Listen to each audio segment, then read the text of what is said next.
welcome to my channel. My name is Brandy and I'm so grateful you're tuning in. I am brand new to YouTube and this is my very first video. So again, I'm just grateful that you're tuning in. I created this channel for the everyday Christian woman to just help inspire and encourage you along your walk with Christ, just really to do life together and create a community where we can ensure we're still wearing our joy and our peace and all the things of Jesus, even as we experience life circumstances as they can be very difficult. I just pray that this channel will be a source of hope for you and joy and encouragement and strength for you as you're going along your own personal journey with Jesus Christ. So at the moment, I plan on dropping new videos every Thursday, an Encouragement Thursday word, so please stay tuned. So this video is titled God Provides, because I've literally been walking through a journey and a season with God where I'm having to depend on Him for day-to-day provision at times. It has been pretty crazy. So I moved to a new city. I lived in the same city all my life. God called me to move about an hour and a half away, so not far at all. But again, I was super comfortable because I had never lived anywhere else. And of course, you have your family, and it seems like all the resources and everything that you need when you're with family and in your comfort zone. And so I moved to the city and I get a great position working in ministry for a lady who owns a women's restoration home. I don't want to say own, but she was the executive director of the women's restoration home. And so she was in transition herself, and she actually asked me would I agree to stay with her for at least a year because she needed a lot of help trying to get her organization up and going again. And I was like, absolutely, because I knew God had called me to be there. Well, a few months into this job, God begins to let me know that I'm going to shift out of there. I'm like, wait a minute, God, you called me here. This is exactly what you told me I would do. And, you know, I didn't understand. And so a few weeks later, she ends up coming in and telling me that she's closing down the program and God has called her on a sabbatical. So I need to find a new job. And it's just literally just a few months into the job, maybe 3 or 4 months or so around there.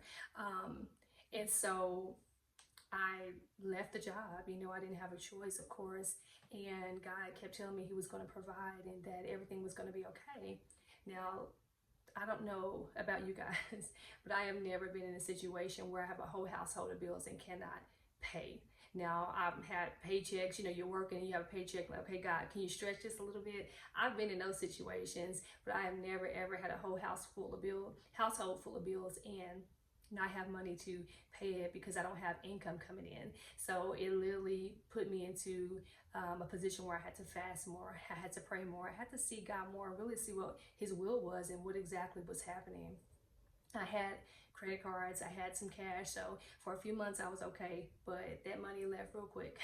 I had to pay all the bills and I have 2 kids, and it was very clear that I was going to need some help. But one of the things I feel like God was saying is that don't go look for assistance. And I'm like, what? He's like, well, you know that they can pay your bills. You know they would provide. But do you know that I can? That right there, y'all, it literally just shook me, because honestly, you read about in the Bible about God providing. I've heard other people's testimonies of what God has done for them.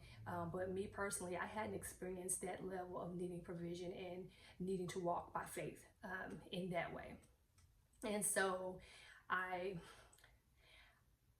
had to trust Him. And so I got down to like the day before, when I got to the month where I couldn't pay the bill, I got down to the day before and I was just really praying and fasting and seeking God. And literally a girl from church told me God told her to give me the money. It was enough to cover my rent. Totally blew my mind. I've never in my life experienced anything like that. I mean, I've had family give me money. It's usually you're expecting it or you ask for it, but I've never had anybody just who's not related to me give me money, especially in that amount. And I just knew it was God because, of course, it was the day before my rent was due and I didn't have any money. I hadn't asked her for any money, you know, but God proved Himself to be so, so faithful. So during this time, God gave me a particular scripture about provision. It was about Isaac. And if you're a little bit familiar, you know, Isaac moved to a foreign land. So very quickly I saw similarities. I'm like, oh my God, this is my situation. Out of obedience, Isaac moved. God gave him a word. He did the same thing Abraham had did, moved to a particular land. And God called me to a new city. And Isaac gets to this land, and all of a sudden there's a famine. I literally felt the same way. I'm like, God, oh my gosh, this is just like what I'm experiencing. There's a famine here. You know, I need provision. Isaac needed provision. So it's Genesis 26:1. And it says, there was another famine in the land in addition to the one that had occurred in Abraham's time. And Isaac went to Abimelech, forgive me if I mispronounce any words, king of the Philistines at Gerar. The Lord appeared to him and said, do not go down to Egypt. Live in the land that I tell you about. Stay in this land as an alien, and I will be with you and bless you. So it goes on to kind of discuss a little bit more about what God had promised to Abraham and how he was going to now let that be inherited to Isaac. And so I really could just resonate with that, because he was telling me he was going to bless me and take care of me, even in this land that I was obedient to go to that now seems to have a famine. And literally God has been doing that. I literally have just watched God provide in miraculous ways. It has not been at all how I expected. One of the things God has told me to do, and it's been almost a year, and so almost within the last year, is to wait for the door to open. So not going to try to go make any ways myself, but just to wait on him. And so I've had to trust that God will provide. So God has been providing for me, new in different ways, but he's been providing. I've been scared. It's been exciting at times. It's been all the things, right? But one thing is for sure, God is proving himself faithful. He's proving himself trustworthy, that he really is Jireh. I will be back next week with part 2 on how God has been providing for me in this new and unique way for almost the last year now. I pray the video has left you encouraged, and I pray that it's inspired you. I pray so much that it's given you a desire for a deeper relationship with God and just wanting to know more about who he is and what he can do. I encourage you to read your word, to go back and read Genesis 26 and see exactly for yourself what God has done for Isaac and the promise that he still gives us today, even through that word.